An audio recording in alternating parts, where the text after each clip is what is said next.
Halo semuanya, perkenalkan nama saya Rafiola Silmi Martina Fitriani dengan NRP 2043231003. Dina Emusin dengan NRP 2043231046. Pasar modal Indonesia dalam beberapa tahun terakhir mengalami dinamika yang semakin kompleks akibat tekanan global, ketidakpastian kebijakan moneter, serta volatilitas harga komoditas. Kondisi ini tercermin dari pelemahan IHSG dan fluktuasi kinerja saham-saham unggulan yang menunjukkan tingginya tingkat ketidakpastian pasar. Situasi tersebut menimbulkan persoalan penting bagi investor.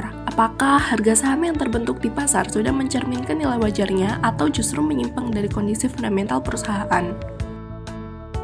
Ketidaksesuaian antara harga pasar dan nilai wajar dapat berdampak pada keputusan investasi yang kurang optimal, serta meningkatkan resiko kerugian yang tinggi. Oleh karena itu, diperlukan analisis valuasi yang mampu menyeimbangkan antara resiko dan return dari harga pasar. Pendekatan teori portofolio modern seperti Capital Asset Pricing Model atau CAPM, Arbitrage Pricing Theory atau APT, serta metode Markowitz digunakan untuk menganalisis hubungan antara risiko dan imbal hasil sekaligus membentuk portofolio yang optimal. Penelitian ini berfokus pada saham-saham yang tergabung dalam indeks bisnis 27, yaitu indeks yang terdiri dari 27 emiten terpilih dengan likuiditas tinggi, fundamental keuangan yang baik, serta kinerja perusahaan yang relatif stabil. Indeks Bisnis 27 disusun melalui kerjasama antara Bursa Efek Indonesia dengan Harian Bisnis Indonesia, sehingga saham-saham yang termasuk di dalamnya dianggap mewakili emiten unggulan di pasar modal Indonesia dengan berisikan lebih dari satu sektor.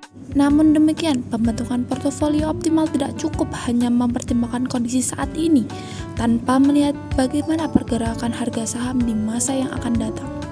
Return saham di masa depan dipengaruhi oleh dinamika pasar yang terus berubah. Oleh karena itu, kemampuan melakukan peramalan harga saham menjadi sangat penting dalam mendukung keputusan investasi. Dalam penelitian ini digunakan metode Autoregressive Integrated Moving Average atau ARIMA untuk memprediksi harga saham emiten yang terpilih dalam portofolio yang optimal.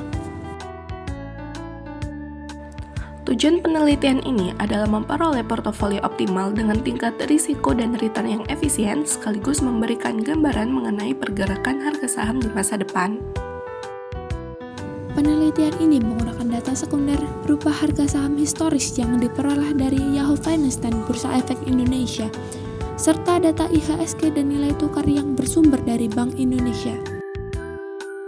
Analisis dilakukan secara bertahap, dimulai dari pemilihan saham menggunakan metode CAPM dan APT, kemudian dilakukan optimasi portofolio menggunakan pendekatan Markowitz berdasarkan nilai Sharpe rasio tertinggi. Saham-saham yang terpilih dalam portofolio optimal selanjutnya dianalisis menggunakan pendekatan time series untuk melihat pola pergerakan datanya.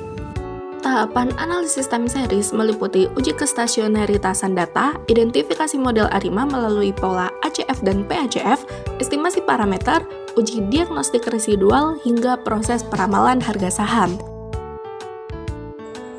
Berdasarkan hasil dari analisis CAPM dan APT yang kemudian dilanjutkan dengan Markowitz, ditemukan bahwa Sharpe rasio yang optimal berada pada perusahaan BRPT dan DSNG. Sebelum melakukan pemodelan ARIMA, data harga saham BRPT dan DSNG diuji kestasionerannya. Hasil pengujian menunjukkan bahwa data pada kondisi awal masih belum stasioner karena masih mengandung sebuah tren.